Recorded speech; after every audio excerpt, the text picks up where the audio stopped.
and then you depart for Afghanistan. But you don't go straight to Afghanistan. You depart, most of the people go through Manis, which is an air force in Kyrgyzstan. I'm sure most of you have no idea where Kyrgyzstan is, so I'm going to help you out with that. Where in the world are we? So you have Afghanistan here.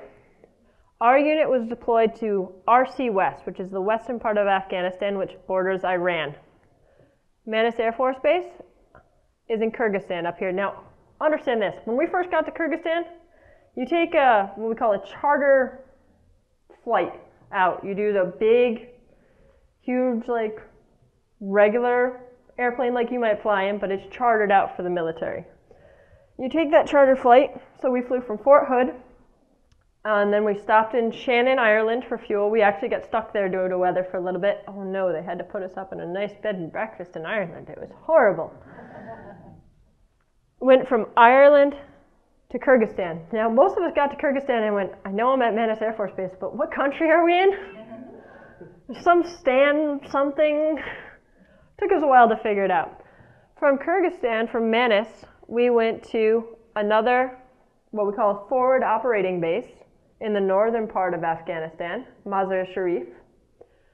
And then from Mazar-e-Sharif, we went down to one of the forward operating bases in our actual area of operations, which was Shindan. And from there, as a medevac company, you actually split up to different forward support medical teams. We had four groups. We had a group in Shindan, which was about here. We had a group in Victory, a group in Farah, which is right down near the south, and then another group up right on the border of the northern section. So we had 4 groups there. So going from Kyrgyzstan to Afghanistan, you get to fly in the back of a military plane. That's our nice seats right there. Aren't they beautiful? Those green bags you see up here, those are the, if you lose pressure, your air mask will drop down. Well, they don't drop down, you just got to grab it. And this is everybody heading in with all their body armor on, because when you go into Afghanistan, you wear body armor. And then you get to Afghanistan. Look a little different than flying in the US. This is actually us loading on a patient at Shindan. This was our med pond, an area that your medevac aircraft work out of. So you come in.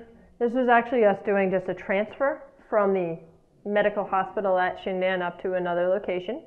But this is where we land. This is where we parked our helicopters. Now, the weather in Afghanistan is a little different than here. You get some pretty fantastic lightning storms.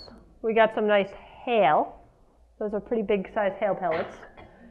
And you get dust storms. Those little dust columns would actually form, and you'd just have to fly around them. And they just form randomly. Now, a lot of people think Afghanistan, they just think, oh, it's a desert, like Iraq, like it's hot. Well, it's a desert, all right, but it's not hot all the time. It's cold in the winter. It's hot in the summer. And they actually have what they call the 90 days of wind. There are 3 months where you just get steady winds from the north at about 30 knots. So think about 30 miles per hour winds constantly for about 3 months straight. You get used to dust. So as I said, sometimes it gets a little warm. Now, you're looking at this going, oh, it's only 50 degrees. That's 50 degrees Celsius. It gets a little warm, and that's our temperature gauge that we use in the cockpit. Had to take a picture of that. Gets a little dusty. That's a dust storm coming in. We call them haboobs. Now, you get something like this coming in, we don't get to fly. Makes us sad, but safety first. Home sweet home. I actually lived in this tent for about 6 months. They are air conditioned. We actually segregated them out with plywood and had our own little rooms. It's quite nice. But this is us hanging out in a dust storm. You just take your nice bandana there, wrap it around your face, you're good to go. This is up at FOB, we call BMG, Forward Operation Base. BMG, this is the one I was talking about up north.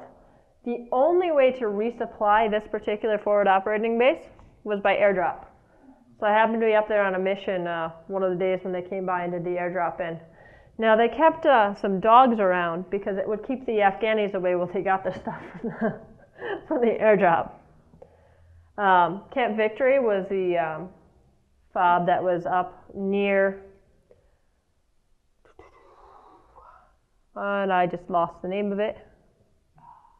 Shindad for BMG, and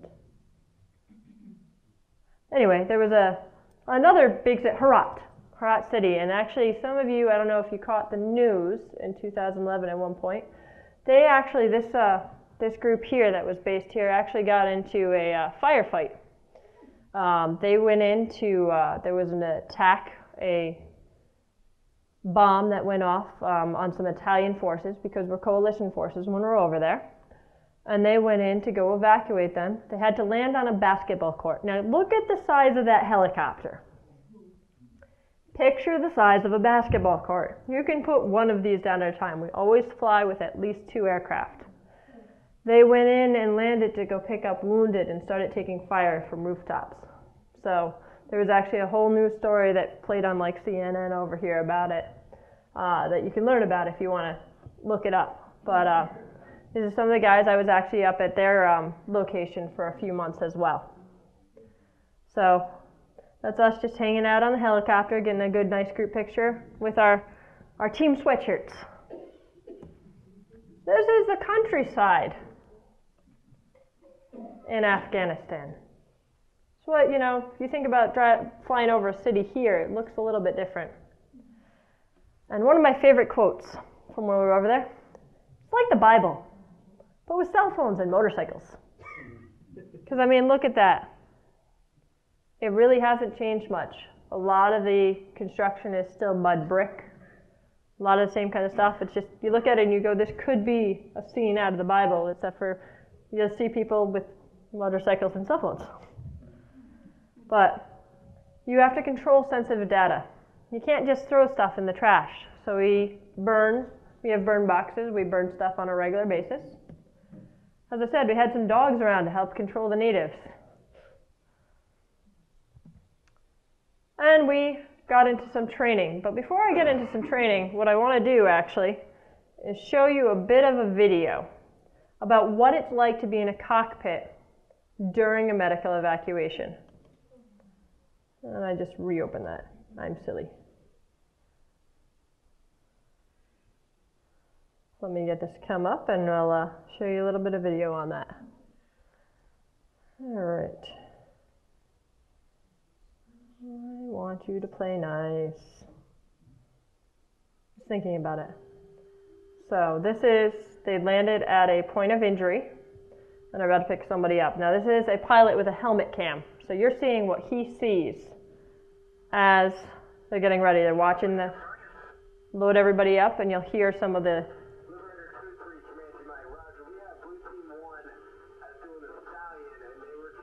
So I'm going to bring it up a little bit so you can actually see like the takeoff.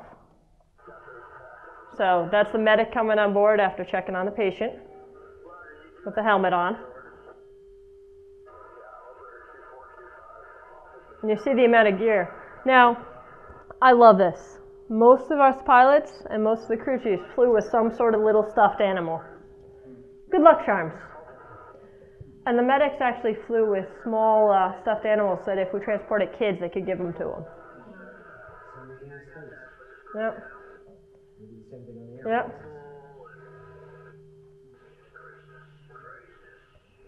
Yep. So I'm going to fast forward it a little bit because this is a long video. We're just going to show some of the stuff. So they're getting ready to take off.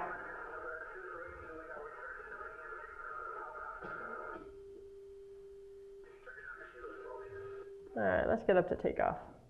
Get to where we're flying. So check in, make sure everybody's ready in the back. Look around. Check all your radios, check all your equipment. Torch means we're going to take off. You count it down, 5 seconds. Because you're flying with 2 ships, so torch lets the other person know, hey, we're going to take off in 5 seconds. 1, 2, 3, 4, 5, go. You see how quickly they gain altitude. This is what you're flying over. This is what you're looking at. And it's dusty. And you can see there's the mountains out there when it comes back down. So you got mountains, you got plains, you got dust, and those mountains are high. But that's just to give you a little bit of a taste of what it's like to be in the cockpit of a medevac helicopter. Let's just come back up. My computer's old. I gotta be nice to it. But we're almost done. You'll have time to ask all your questions. So one of the things you never stop doing is training. This is one of the instructor pilots. Remember I mentioned doing RL progression training? I did all of my progression training in Afghanistan, pretty much. I did a little bit in the States before we left, but my majority was done in Afghanistan with this individual right here. This is Mr. Dooley. He was a little bit tired that day. Decided he'd take a nap in the sun. We're supposed to do simulator training every year. Well, couldn't exactly get to a simulator, so we made our own. We got a new refrigerator, so we figured we'd make a nice little, simulator to play with. We gotta have fun when you're on a deployment. We also did some training with military dogs. This is actually the training I wrote about and got published for. That dog there that you see in the picture was a combat stress dog that they let us use to work on learning the differences with dogs, anatomy, how to handle them, how to get them properly onto a helicopter, how to keep them and their handler safe if there was a situation where any of them got injured, because military dogs are treated just like people. They have rank, they are expected to be evacuated and cared for just the same way their human handlers are. You have to maintain the aircraft. What's actually going on there is we have APU, it's a type of generator, and you got to keep it at a certain pressure or else it won't start right, and this one was low, so we get someone pumping it up. Because you always have to make sure in medevac that you have your helicopters ready to go. A little bit of fun, just hanging out, hear no evil, see no evil, speak no evil. Birthdays, we do one of these boards for everybody who had a birthday over there. People would sign them, make pretty pictures. We actually did them for some of the guys who had kids back home. They'd do signs and then take a picture of it, send it back to their kids. So, and we did holidays. So this was the crew I was with on the 4th of July. And this is us flying the flag for the 4th. And then eventually we finished our deployment up late December 2011 and got to start home. So you start out with whatever fob you're at. Remember I said there were 4 of them? So you start out there. And then we bring everybody into where headquarters is at Shindan. From there, we were actually split into 2 groups. We came back in 2 sections. From there, you take a plane to Mazar Sharif. Remember that fob up north I talked about? Then you go back to Manas in Kyrgyzstan. And then you play the waiting game. You wait and you wait and you wait until they have a flight that they can put you all on. Now while you're waiting, you're in this big, huge tent, and all it is bunk beds. And they're about close together. So that's where you're staying while you're waiting for that flight, and you're just trying to keep your gear ready to go, but not quite there. Then you've come back to the US, you get back to Fort Hood, you did a little bit of what we call a demobilization, where they, debrief people, make sure people are good, go through medical, any issues, anything like that. And then you gotta get a flight back to Rhode Island. Now, they try to bring units back together, but sometimes they send them back in what we call bits and pieces. My warning for my flight back to Rhode Island was literally, I'd gone to the dining hall, the DFAC, to get some lunch. I was hanging out with one of my buddies who's actually who I was my stick buddy in flight school. The other student I flew with in flight school is called your stick buddy. He was on his way out for his deployment. I was on my way back, so I was met up with him for lunch. I'm sitting in lunch and I get a phone call. Hey, we got a flight for you. We got your bags in the car. Come meet us in the parking lot now. That's how much warning you sometimes get. Sometimes you get more, and then you finally get home.